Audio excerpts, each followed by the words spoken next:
We have learned various mathematical representations for regular languages, and we also have seen a proof technique to prove that certain languages are non-regular. And today we are going to discuss a nice correspondence between deterministic finite state automata and a special type of equivalence relation, namely Myhill-Nerod relations. And before we start discussing about Myhill-Nerod relations, we can try to understand what are isomorphic DFAs. For example, suppose you are given with these two DFAs A and B. Can you see the relationship between A and B?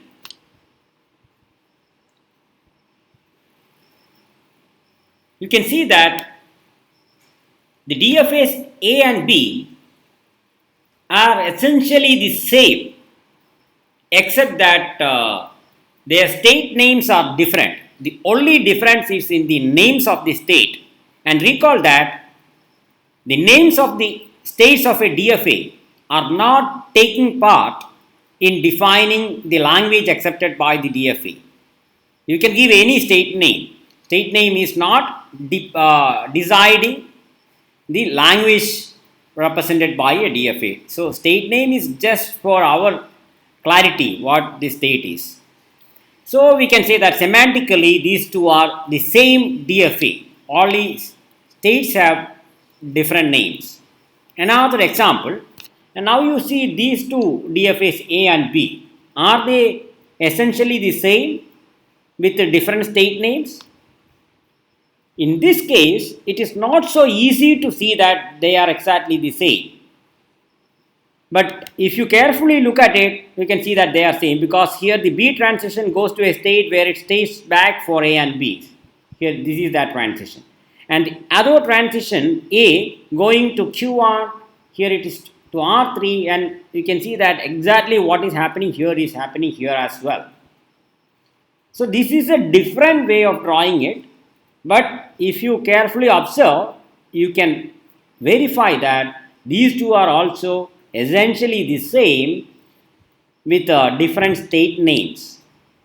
And now the question is, then how will you verify whether two DFAs are isomorphic or essentially the same?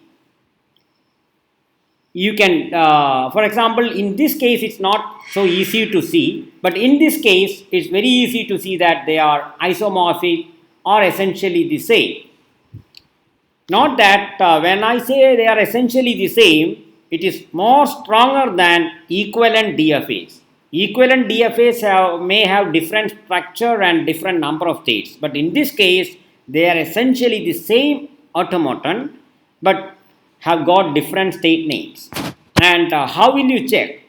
Use the mathematical definition of isomorphic DFAs, and they are defined as two DFAs A and B over the same alphabet set sigma are said to be isomorphic if there exists a one-to-one correspondence between the states of the DFAs from the state set of A to the state set of B, such that first property, under the one-to-one correspondence, the start state of the first automaton must be related to the start state of the second automaton.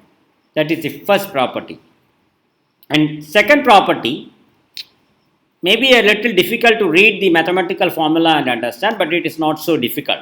Try to understand what we are trying to define. We are trying to define to which state, if you are at this state Q0, we are trying to define to which state the next state is mapped. That is from here Q0, and if you are, say, consider an example from here Q0, if you are going to a state for the input symbol A, then what will be the state to which that particular state is mapped? You are here, you are looking at, if I do an A transition, you will reach into Q1, and then what will be f of Q1? That is what you are going to define. And in this case, for example, Q1 is related to P1. And what the second point is trying to tell is, okay, this is the case You can also define it in a different way. Suppose you define or you look at the correspondence of Q0 first.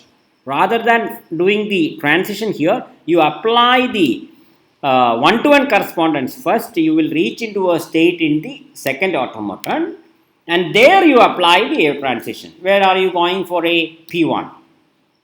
Okay, then these two must be the same regardless of whether you do this. First apply the transition here and then look at the correspondence, or you first apply the correspondence and then you do the transition. Then both will give you P1. So that is what the second point is telling.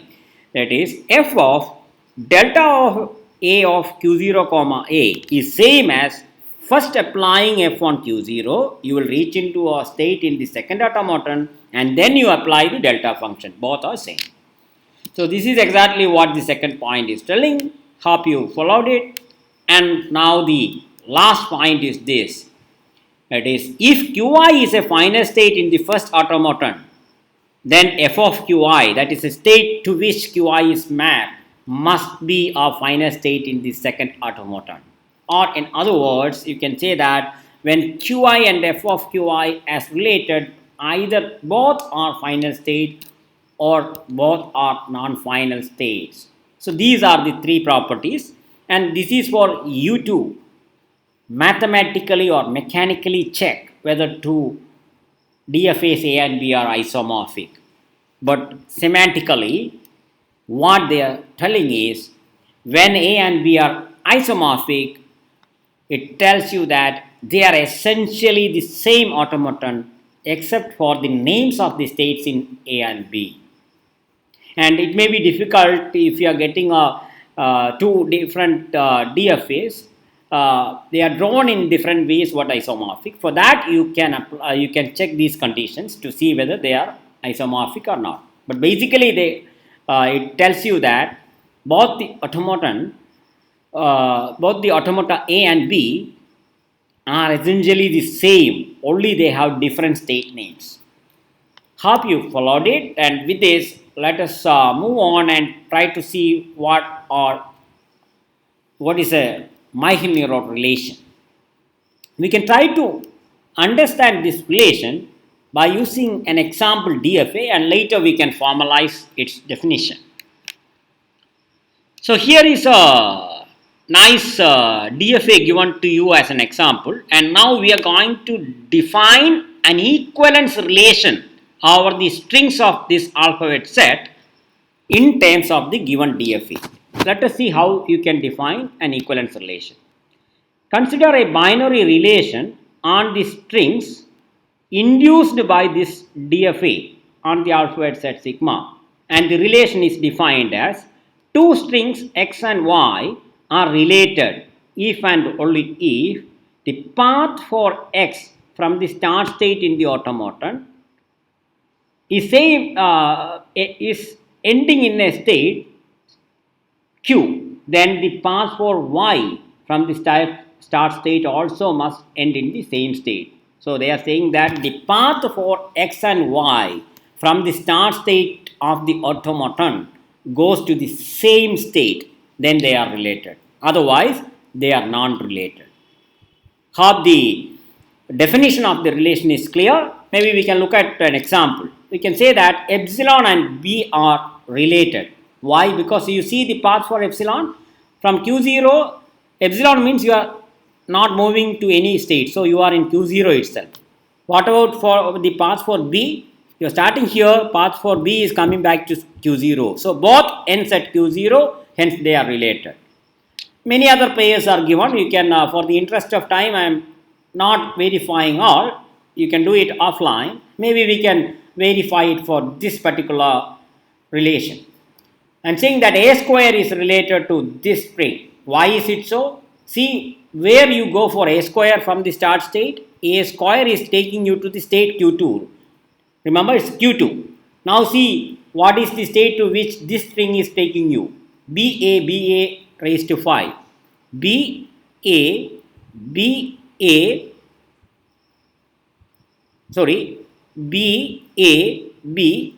then A raised to 5. 1, 2, 3, 4, 5. That again is taking you to Q2, and that is why they are related.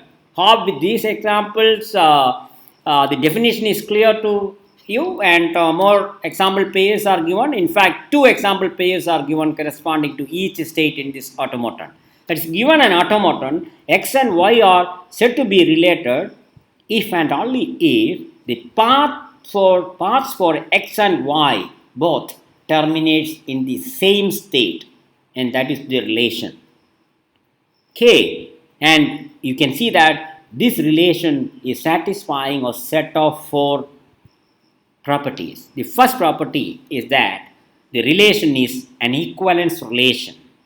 Equivalence means, if you recall from a previous lecture, it's reflexive. Why is it reflexive? Because you can easily verify that for all strings X, the path for X is same as the path for X. So X is related to X. Easy to verify. Now it's also symmetric. To prove that it is symmetric, suppose X is related to Y. Then by this definition we know that the path for X and path for Y ends in the same state. You can draw it like this. The path for X and path for Y ends in the same state. Then you can say that the path for Y and path for X ends in the same state and Y is related to X. Not difficult to see. Then you can also verify that it is transitive.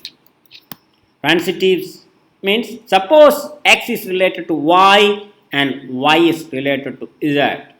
Then from the definition, when X is related to Y, we know that the path for X and Y are going to the same state. And Y is related to Z is also given. That means the path for Y and Z goes to the same state.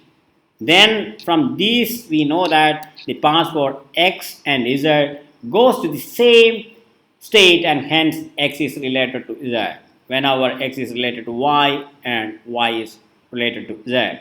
And hence it is an equivalence relation. So that is the first property. And second property is that this relation is a right congruence. Maybe this is a new term, but we can define it. Right congruence means, suppose X is related to Y and you take an arbitrary symbol. X is related to Y means the path for X and Y goes to the same state. And now we want to see for a symbol A where it goes. Suppose it goes to a state Qj. That is, for X A it goes to Qj. Then because it is a deterministic automata, you know that from Qi there is only a single transition for A, and hence for Ya also it must goes to the same state. So this tells you that Xa is related to Ya, that is right congruence. So right congruence property requires that whenever X is related to Y where X and Y are strings, then Xa must be related to Ya. This is right congruence.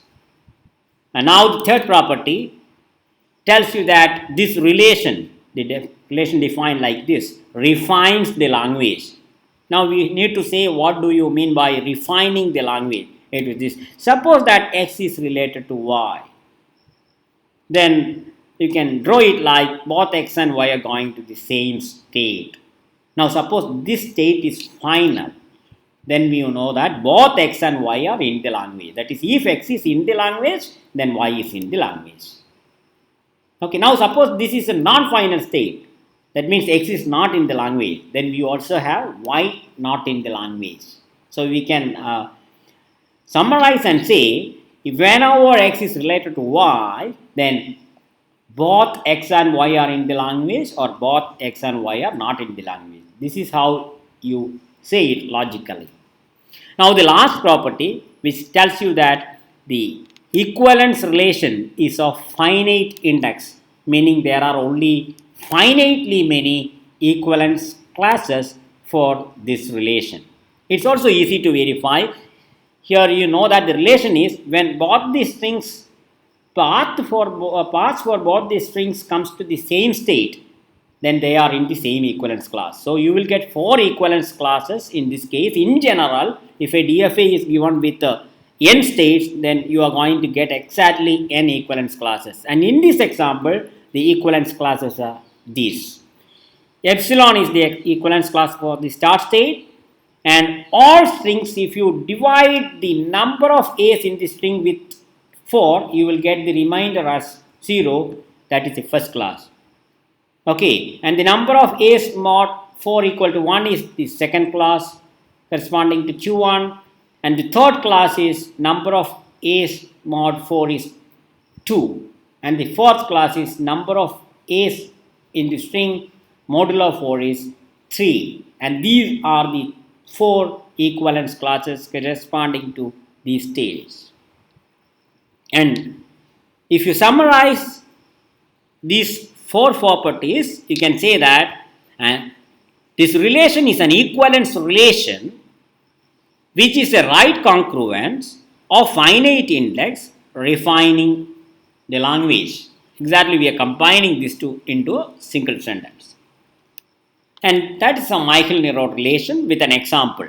We defined it in terms of a given DFA. Now we are going to define it in general as a formal definition. So what is a Michael-Nerod relation or MN relation?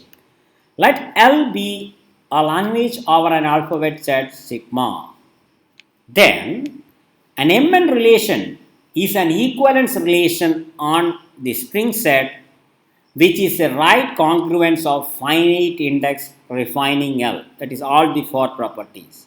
So not that we are taking a language, we are not assuming that that is a regular language, we are taking any language L. And if there exists an MN relation, that is an equivalence relation which is a right congruence of finite index refining the given language, then that is known as a Michael-Nerod relation. Example, let L be this language, strings over the singleton alphabet set, that is a string of A's, and X is in the language if 3 divides the length of X. Okay, that is if the length of X is a multiple of 3, then that is in the language. So that is the language, and here is the relation given to you. 2 strings X and Y are related if and only if the length of string X modulo 3 is same as length of Y modulo 3. If their modulo 3 values are same, then they are related, otherwise they are not related. You can verify that it is an equivalence relation, it is the right congruence, it is refining the language, and is having only finitely many equivalence classes. You can see that the equivalence classes are these: one for when the remainder is 0, one for when the remainder is 1, and last one for when the remainder is 2. And as a representative element of the equivalence class, I have taken the shortest string in the class in each case. You can take any string, but I have taken the shortest string. Now, given these equivalence classes from a previous lecture, we know that the set of all strings are partitioned into a finite set of 3 equivalence classes in this case. That is equivalence class for epsilon, equivalence class for A, and equivalence class for A square. So that is the partition of sigma star.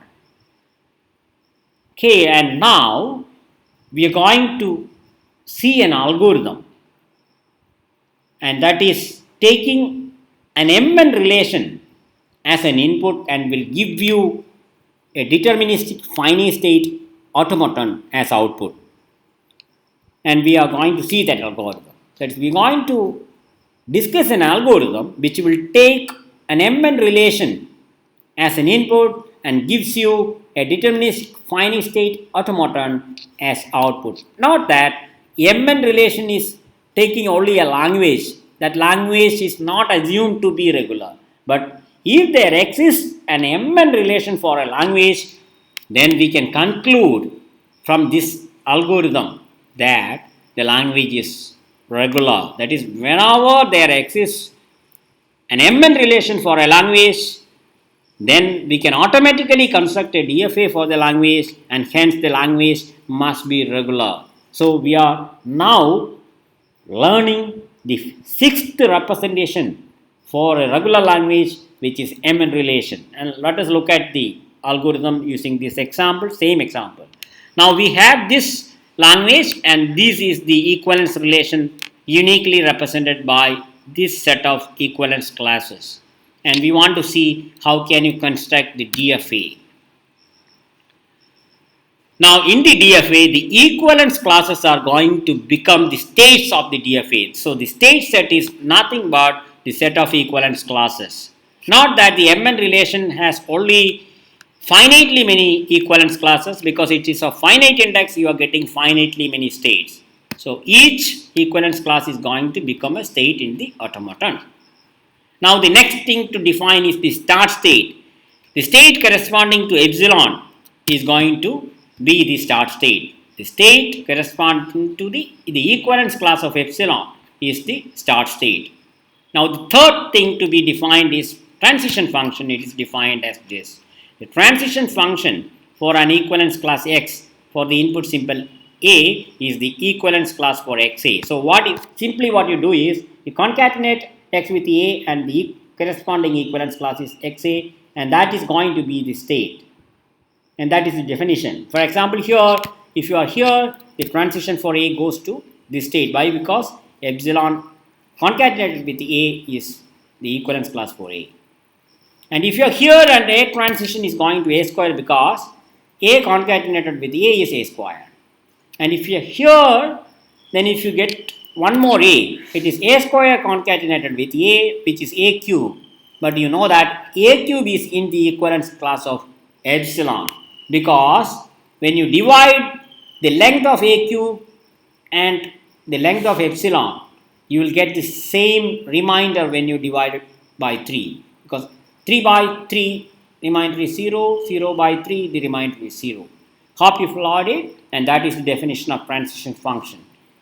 And lastly, we need to define set of finite states, and we can define it like this. The set of finite state is defined as set of all equivalence classes X such that X is a string in the language. If a string is in the language, then it is a finite state. And here, among these three equivalence classes, only epsilon is in the language because the length is divisible by 3. These are not. And that is why only this is the finite state. And with this example, I think you got the idea of this construction, which is a very simple construction, and we are going to formally define the algorithm. Given an MN relation over a language L, L may be any language, but later we will prove that that is a regular language whenever there exists a Myhill-Néraud relation. So what is the automaton? If you can construct an automaton A from the Myhill-Néraud relation with state set Q such that it is a set of all equivalence classes, start state is the equivalence class corresponding to epsilon, and the transition function is defined as this, and the set of final state is defined as this. An equivalence class for X is finite, representing a final state if X is in the language. Now there may be a confusion regarding the definition of the transition function, whether it is well defined or not. Is the function definition a well defined one? Meaning, suppose you have this transition, that is what it is defined. From X on an A, you are going to XA. Is that correct? That is the well definedness. Suppose you take a string Y such that X and Y are related. If X and Y are related, by definition you know that Y is in the equivalence class of X. Okay. But by definition, you know that delta from Y for A must goes to YA. Okay, Y is in this class. But you are saying that it is going to XA only. Is that correct is the question. So we need to prove that YA must be in the equivalence class XA. Then only the definition is correct. YA must be in the equivalence class of XA. But that is true because from the right congruence property, we know that whenever X is equivalent to Y, then XA is equivalent to YA. And then by definition, YA is in the equivalence class of XA, and the question asked is okay, it is well defined. So it's a well defined function, so it's a very simple construction for constructing a DFA from an MN relation. So this tells you that if there exists an MN relation for a language, then the language is regular. So this is the sixth representation of a regular language, which is MN relation. Now we are claiming that the language of the constructed automaton is exactly same as the given language. If you want, you can prove it. Suppose X is in the language of the automaton. Y is in the language of the automaton. By the acceptance condition, it is in the language if the path for X from the start state ends in a final state. And this happens if and only if the equivalence class of X is a final state. Because by using the induction on the length of X, you can prove that this is exactly the equivalence class of X. It follows from the definition of the transition function. If you want, you can verify it. And this is true if and only if X is in the language. It follows from the definition of F. F is defined as the set of equivalence class. So X said that X is in the language, exactly the same. So what we proved is that X is in the language of the constructed automaton if and only if X is in the given language. So we have proved the correctness of the construction. So in this lecture, what we learned is a correspondence or relation between MN relations and DFA. So we discussed how to define an MN relation from a DFA, that is DFA to MN relation. What was it? Given a DFA A, X and Y are related by the MN relation, induced MN relation, if and only if the paths for X and Y goes to the same state, and that is this construction. Okay, and now we just have finished discussing an algorithm to obtain a DFA from an MN relation. Try applying that construction to obtain a DFA. So what we did is, we obtained an MN relation from a DFA first, and that MN relation is given as input to our algorithm to construct a DFA, and we got this DFA.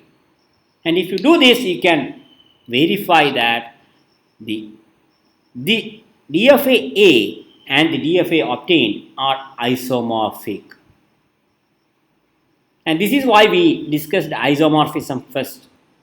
Okay, so if you obtain an MN relation from a DFA and then you apply the construction to obtain the DFA from the induced MN relation, you are getting a DFA such that the first and last DFAs are isomorphic. And here we started with a DFA and we ended with another DFA, so that they are isomorphic. You can also start with an MN relation. You start with an MN relation, apply this construction, obtain a DFA. And from DFA, apply this algorithm and you obtain an MN relation. And in this case, you can in fact prove that these MN relations are identical. Two relations, say R1 and R2, are said to be identical when if two strings X and Y are related by the first relation, then this must be related by the second relation and vice versa. So identical means two strings are either related by both the relations or not related by both the relations. That are identical relations. Okay, this is the last slide, and now I am giving you two assignment questions. The first one is, given this deterministic finite state automaton, you are asked to find the induced equivalence relation. So apply this construction and obtain the equivalence relation. You have to list the equivalence classes of the MN relation. Okay. And the second question, given an equivalence relation defined as this, two strings X and Y are related if and only if the number of A's in X modulo 4 is same as the number of A's in Y modulo 4. And alphabet set is not just A, it is set AB. So this is the given relation. What you have to do, you have to prove that this relation is an MN relation. That is the first step. And after that, you apply our construction algorithm to obtain a DFA from this MN relation. And finally, you say what is the language represented by the automaton obtained from this MN relation. So that is the second question. So, in this lecture, we have seen a nice correspondence between DFAs and MN relations, and we saw that if there exists an MN relation for a language, then the language must be regular. Thank you.